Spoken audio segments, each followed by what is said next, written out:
Vocryere a historia completa, acqui parvose. Acqui esta a historia dividida, m. 6 capitulos com approximatament, 800 palavras cada. How one factory girl's tiny bolt fix stopped B-17 wings from breaking and saved 1,000 crews. A true story of courage, persistence, and engineering genius. Chapter 1. The Girl from Willow Run. The winter of 1943 bit hard into Detroit, but inside the massive Willow Run bomber plant, the air blazed with the heat of 1,000 welding torches and the deafening roar of riveting guns. Margaret Maggie Sullivan pulled her worn leather gloves tighter as she approached Station 47, the wing assembly section where she had worked for the past 8 months. At 22 years old, she was one of thousands of women who had left their kitchens and classrooms to build the war machines that would turn the tide against fascism. The B-17 Flying Fortress was America's heavy bomber, the 4-engine giant that carried the war to Nazi Germany's industrial heart. Each plane required 430,000 rivets, 13,500 bolts, and thousands of hours of meticulous assembly. Maggie's job was simple in description but demanding in execution. She inspected bolt installations on the wing spars, the massive aluminum beams that gave the aircraft its structural integrity.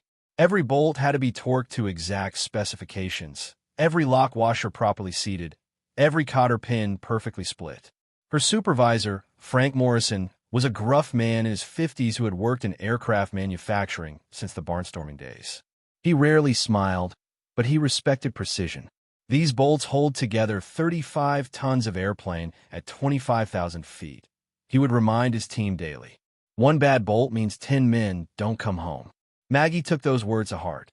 She had 2 brothers somewhere in Europe, and every bomber she touched might be the one that brought them back safely.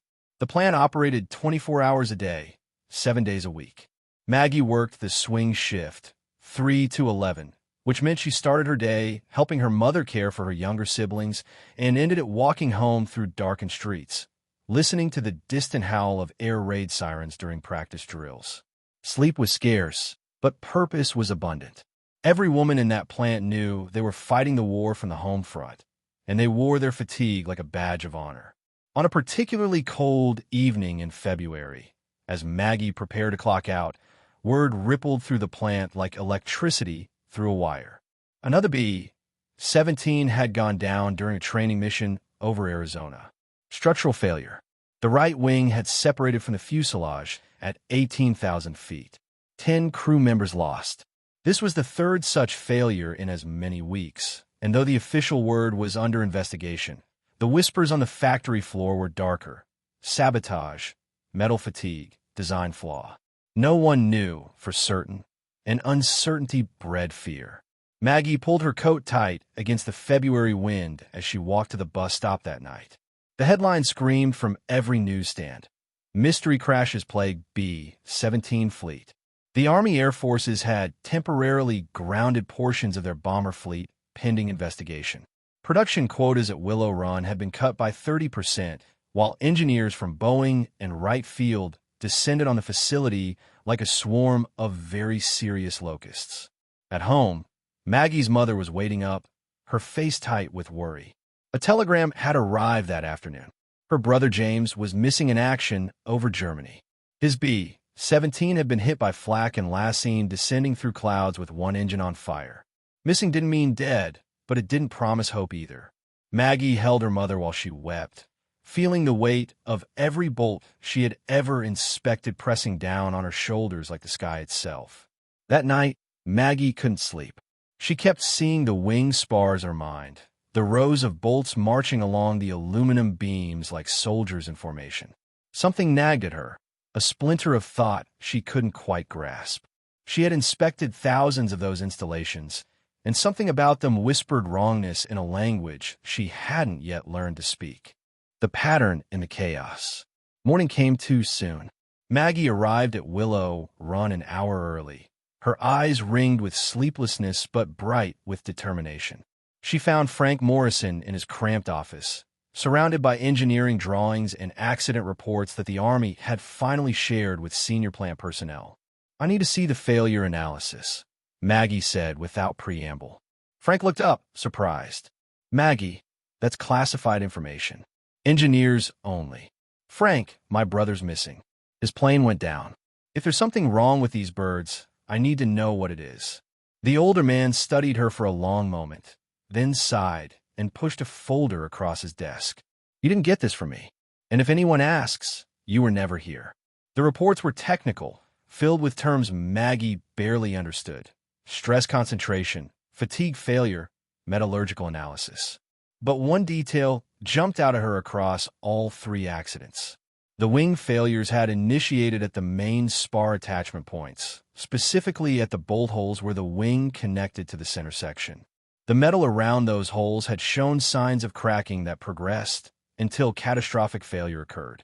Boeing's engineers blamed it on combat stress, suggesting that the planes had been damaged by flak or fighter attacks that weakened the structure. Wright Field's metallurgists pointed to possible defects in the aluminum alloy used in that production batch. The Army wanted answers, but everyone was looking in different directions, seeing different patterns in the chaos. Maggie spent her lunch break in the plant library, a dusty room filled with engineering manuals and technical specifications. She pulled the installation procedures for the main spar bolts and read them 3 times, making notes on a scrap of paper. The bolts were AN series hardware, military specification, torqued to 150 foot-pounds with lock washers and castellated nuts secured by cotter pins. Everything by the book, but something still nagged at her. That evening, instead of going to her station, Maggie walked to the completed aircraft holding area where finished bombers awaited final inspection and delivery. She found a B-17 that had just come off the line and, with the permission of a confused but sympathetic night inspector, climbed up into the wing section to examine the spar attachment points. The bolts looked perfect, torqued correctly, lock washers in place, cotter pins properly split. But as Maggie ran her fingers along the aluminum surface around the bolt holes, she felt something. A tiny ridge, barely perceptible, where the bolt head met the spar surface. She pulled out her flashlight and looked closer. The lock washer was there, but wasn't flat against the spar surface. There was a microscopic gap, perhaps a few thousandths of an inch, caused by a slight burr on the aluminum where the hole had been drilled. The bolt torque was compressing the lock washer into that burr, creating an uneven load distribution. Instead of spreading the clamping force evenly across the bolt head, the force was concentrated on one side. Maggie's heart began to race. She checked another bolt, then another. The pattern repeated, not on every bolt, but on enough of them to matter. The burrs were so small that most inspectors would never notice them, and the torque specifications made no accommodation for them. But over time, under the constant stress of flight loads and vibration, those uneven pressure points would create stress concentrations in the aluminum. Stress concentrations led to fatigue cracks. Fatigue cracks led to catastrophic failure. She had found it, the tiny defect that was killing crews. Fighting the system. Maggie reported her findings to Frank Morrison first thing the next morning. He listened carefully, examined the bolts she had documented, and then made a phone call that brought 3 engineers down to the factory floor within the hour. The lead engineer, a thin man named Peterson from Boeing's Seattle office, was skeptical. "Miss Sullivan, we appreciate your diligence, but these bolts have been installed according to military specifications for years. If there was a fundamental problem with the installation procedure, we would have seen failures long before now." "But you are seeing failures," Maggie countered. 3 planes in 3 weeks. "And I'm telling you, the burrs around those bolt holes are creating stress concentrations that the specifications don't account for." Peterson frowned. "Even if you're correct about the burrs, which is debatable, the load calculations for these attachments include substantial safety factors. A few thousandths of an inch of misalignment shouldn't matter." "Shouldn't, but does," Maggie said firmly. "I've inspected 5 aircraft in the holding area. Every single one has multiple bolts with this condition. The burrs are coming from the drilling process. The drill bits are wearing out faster than they're being replaced, and the worn bits are creating rough holes." The second engineer, a younger man named Williams, leaned forward with interest. "That's actually plausible. We've been pushing production rates hard. If maintenance on the drill presses is falling behind schedule, Bitware could definitely be an issue. Peterson wasn't convinced. Miss Sullivan, I appreciate your concern, but making changes to assembly procedures requires extensive testing and validation. We can't just stop production based on a theory from a shop floor inspector, no matter how well-intentioned. Maggie felt her face flush with anger, but she kept her voice level. 3 planes have crashed. 30 men are dead. My brother is missing. This isn't a theory, it's a pattern. And if you won't listen to me because I'm a woman on the shop floor, then you're putting ego ahead of lives. The room went silent. Frank Morrison cleared his throat. Peterson, I've known Maggie for 8 months. She's the most careful inspector I have. If she says there's a problem, I'm inclined to believe her. Peterson exchanged glances with his colleagues, then sighed. Fine. We'll take samples of the bolts you've identified and run metallurgical tests. But I'm not authorizing any changes to production procedures until we have hard data. It was something, but Maggie knew it wasn't enough. Metallurgical tests would take weeks. In that time, dozens more bombers would roll off the assembly line with the same defect, and some of them would carry crews to their deaths. That night, Maggie did something that could have gotten her fired or even arrested. She wrote a letter to her congressman, Representative John Dingell, detailing what she had found and pleading for immediate action. She mailed it from a post office across town, not trusting the plant's internal mail system. It was a long shot, but it was the only shot she had left. The test that changed everything. 3 days after Maggie mailed her letter, a team of officers from right field arrived at Willow Run unannounced. They were led by Colonel Thomas Hayes, a decorated B-17 pilot who had completed 25 missions over Europe and had strong opinions about aircraft safety. He had been personally dispatched by General Henry Hap Arnold after Representative Dingell forwarded Maggie's letter directly to Army Air Force's headquarters. Peterson and the Boeing engineering team were caught completely off guard. The colonel asked to speak with the inspector who wrote the letter, and within an hour, Maggie found herself in the plant manager's conference room, surrounded by officers, engineers, and company executives who looked at her with expressions ranging from curiosity to barely concealed hostility. Colonel Hayes got straight to the point. Miss Sullivan, I've read your letter. General Arnold takes these crash investigations very seriously, and he's authorized me to conduct whatever tests are necessary to verify or disprove your hypothesis. Can you show me these bolts you're concerned about? Maggie led the group to the holding area and walked them through her findings, demonstrating the burrs, the uneven load distribution, and the pattern she had observed across multiple aircraft. The colonel listened intently, asking sharp questions that revealed a deep understanding of aircraft structures. Peterson, the colonel said when Maggie finished, why wasn't this identified in your failure analysis? The Boeing engineer shifted uncomfortably. Sir, the metallurgical examination focused on the fracture surfaces and material properties. We didn't specifically examine the bolt installation quality because those bolts met specification requirements. Met specification requirements except for the burrs Miss Sullivan identified, the colonel corrected, which he dismissed as insignificant. He turned his aide. Lieutenant, I want a B-17 pulled from the holding area immediately. We're going to run a full-scale wing load test, and we're going to pay special attention to these bolt attachments. The test took 2 weeks to set up. A bomber that had just completed final assembly was towed to a special test facility where massive hydraulic jacks could apply loads to the wings that simulated flight conditions.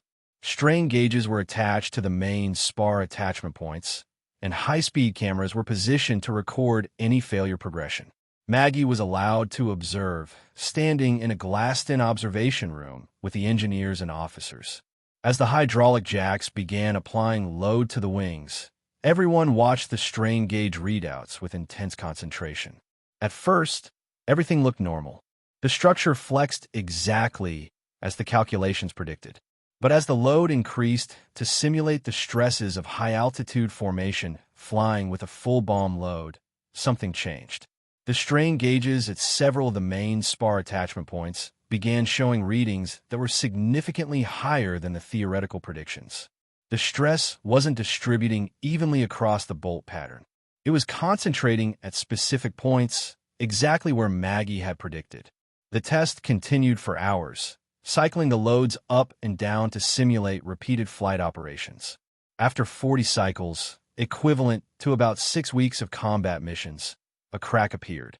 It started at one of the bolt holes where Maggie had identified a particularly pronounced burr, and it propagated rapidly through the aluminum structure.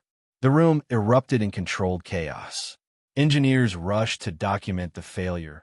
Photographers captured images from every angle, and Colonel Hayes stood with his arms crossed, watching the crack spread with a grim expression.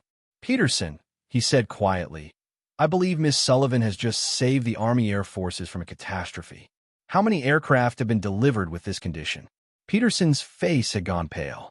"Approximately 420 bombers in the last 6 months, sir. 420 flying death traps," the colonel said, "each carrying 10 men. That's over 4,000 lives at risk." He turned to Maggie. "Miss Sullivan, you've done your country a great service. Now I need you to help us fix this problem, and fix it fast." The solution Maggie proposed was elegantly simple. Before installing each bolt, the mounting surface had to be deburred using a specialized tool that would remove any roughness around the hole. Then, instead of the standard lock washer, a hardened steel washer with a larger diameter would be used to distribute the bolt load more evenly across the aluminum surface. Finally, the torque specification would be reduced slightly to prevent overcompression of the washer into any remaining surface imperfections. The Boeing engineers initially resisted. "This will add 15 minutes to each wing assembly," Peterson protested. "That's going to impact production rates significantly." Colonel Hayes fixed him with a hard stare. "You know what else impacts production rates? Having to ground the entire B-17 fleet while we retrofit 400 aircraft. Get it done." But implementation proved more complex than anyone anticipated. The deburring tool had to be designed and manufactured. Workers had to be retrained. Quality control procedures had to be rewritten. And most challenging of all, every B-17 already in service or awaiting delivery had to be inspected and, if necessary, retrofitted. Maggie was pulled from her regular duties and assigned to a special team led by Colonel Hayes. Her job was to train inspectors how to identify the defective installations and supervise the retrofit operations. It was exhausting work that pushed the already long factory days into even longer nights. But Maggie threw herself into it with fierce determination. The Army Air Forces issued an emergency technical directive to every bomber group in the European and Pacific theaters. Ground crews were ordered to inspect the main spar attachment bolts on every B-17 in their inventory. If any showed signs of cracking or improper installation, the aircraft was grounded immediately. The directive included Maggie's detailed inspection procedures, though her name was redacted for security reasons. In England, where the 8th Air Force was conducting daily bombing raids over Germany, the directive caused significant disruption. Bomber groups had to pull aircraft from combat rotation for emergency inspections. Some wings lost 30% of their operational strength temporarily. Maintenance crews worked around the clock, and the complaint from combat commanders reached all the way back to Washington. But as the inspections progressed, the scope of the problem became terrifyingly clear. 73 aircraft showed evidence of crack initiation at the bolt attachment points. 21 had cracks that were advanced enough that the aircraft would likely have suffered structural failure within the next 50 flight hours. The retrofit program probably prevented multiple catastrophic losses.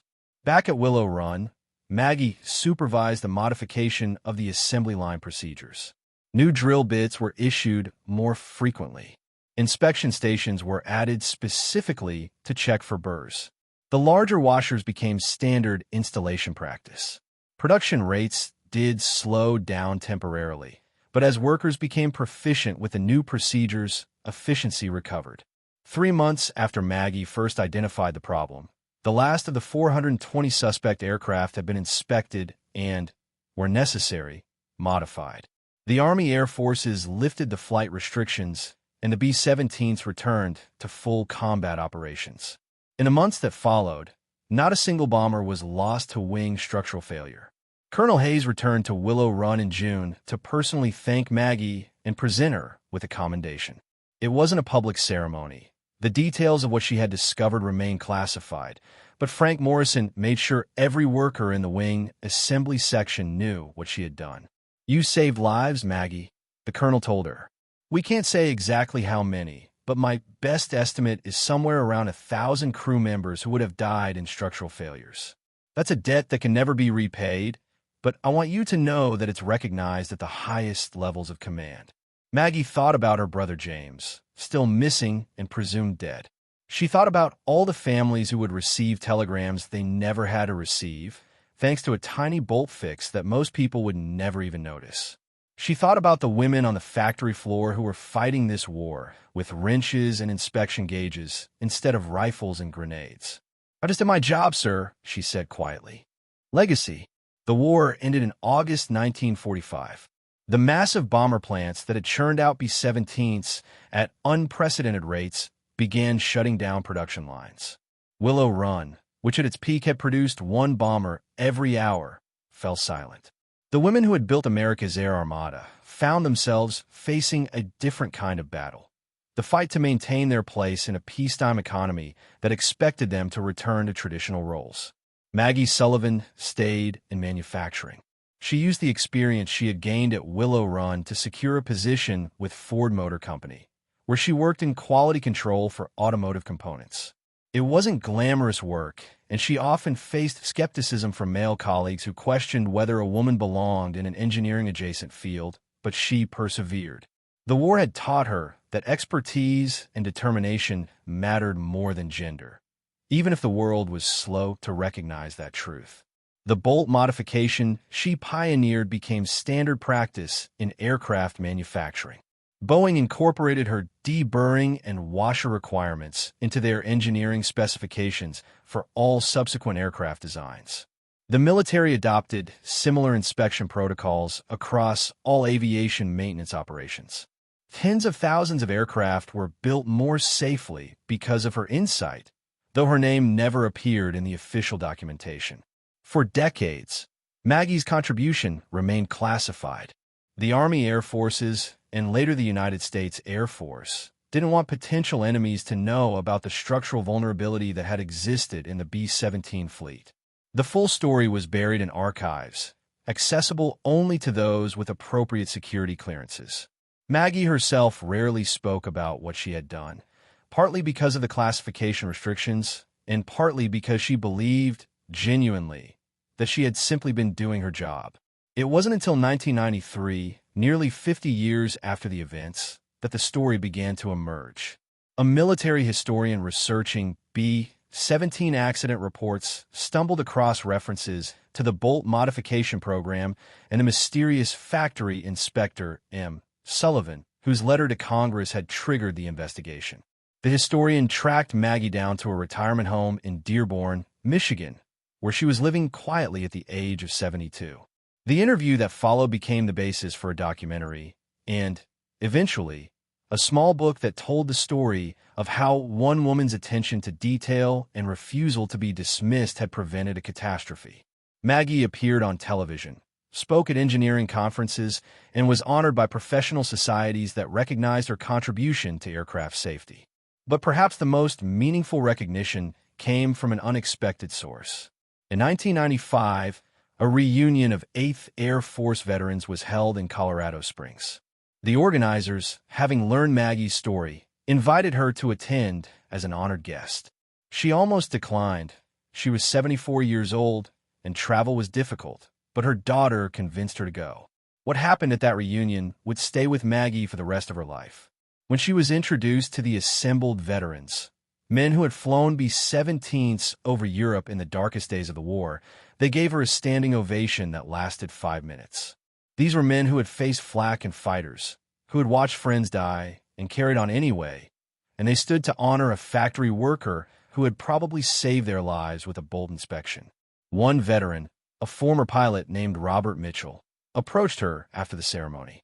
He had flown 35 missions in a B-17 named Lucky Lady, and he carried with him the maintenance logbook from that aircraft. In June 1943, Lucky Lady had been grounded for 3 days while ground crews replaced bolts in the main wing spars, following an emergency technical directive. "We didn't know what the directive was about," Mitchell told Maggie, his eyes wet with tears. "We just knew we couldn't fly until the work was done. But now I understand. You probably saved my life and the lives of my crew. That's 10 men who came home, got married, had children. 10 men who lived full lives because you noticed something that nobody else noticed." Maggie held that logbook and felt the weight of history in her hands. 10 men. But how many others? How many crews and how many bombers had flown safely because of a tiny bolt fix that most of them never even knew about? The historian who had discovered her story estimated that the bolt modification program had prevented between 800 and 1,200 potential structural failures, based on the crack progression rates observed in the inspected aircraft. At 10 crew members per bomber, that meant somewhere between 8,000 and 12,000 lives potentially saved. Not all of those aircraft would necessarily have failed catastrophically. Some might have made emergency landings, some might have failed in ways that allowed crews to bail out. But even a conservative estimate suggested that Maggie's intervention had prevented at least 1,000 deaths. Margaret Sullivan passed away in 2003 at the age of 82. Her obituary appeared in newspapers across the country, though most readers probably skimmed past it without recognizing the significance of the small notice. She was survived by 3 children, 8 grandchildren, and countless people who owed their existence to the fact that their grandfathers or great-grandfathers had flown in B-17s whose wings didn't break. Her legacy lived on in ways both tangible and invisible. Engineering students studied her case as an example of how attention to detail and persistence can solve problems that expertise alone might miss. Quality control specialists used her story to emphasize the importance of frontline workers in identifying potential failures. And somewhere in the archives of the Air Force Museum, there's a small display that includes a bolt, a washer, and a photograph of a young woman in factory coveralls, representing a moment when one person's courage and insight changed the course of history in ways that most people would never see, but that rippled forward through generations. The tiny bolt fix that stopped B-17 wings from breaking wasn't just about engineering tolerances or manufacturing procedures. It was about the value of listening to voices that are often dismissed, about the importance of every person who contributes to a larger effort, and about how small details can have enormous consequences. In a war decided by millions of soldiers and billions of dollars, one factory girl's refusal to accept "that's how we've always done it" saved 1,000 crews and proved that heroism comes in many forms, not all of them obvious. The ripple effect. A final reflection. In the spring of 2018, 15 years after Margaret Sullivan's death, an unusual ceremony took place at the National Air and Space Museum in Washington, D.C. The museum was unveiling a new exhibit on the home front contribution to World War II, and prominently featured was a section dedicated to women in aviation manufacturing. At the center of that section stood a carefully restored B-17 wing spar, complete with the bolt assembly that Maggie Sullivan had redesigned 75 years earlier. The exhibit's curator, Dr. Elena Rodriguez, had spent 3 years researching the story. What began as a simple display about Rosie the Riveter had evolved into something far more nuanced, a recognition that women's contributions to the war effort went beyond muscle and morale. They had been engineers in all but title, problem solvers whose insights have been systematically dismissed or erased from official records. We found that Margaret Sullivan's story was not unique, Dr. Rodriguez explained to the gathered audience. We discovered at least 47 documented cases where female factory workers identified critical safety issues, design flaws, or production problems that male engineers had either missed or dismissed. Most of these women were never credited. Their solutions were implemented quietly, attributed to engineering departments or supervisory personnel. Margaret's case only came to light because she had the courage to bypass the chain of command and write directly to her congressman.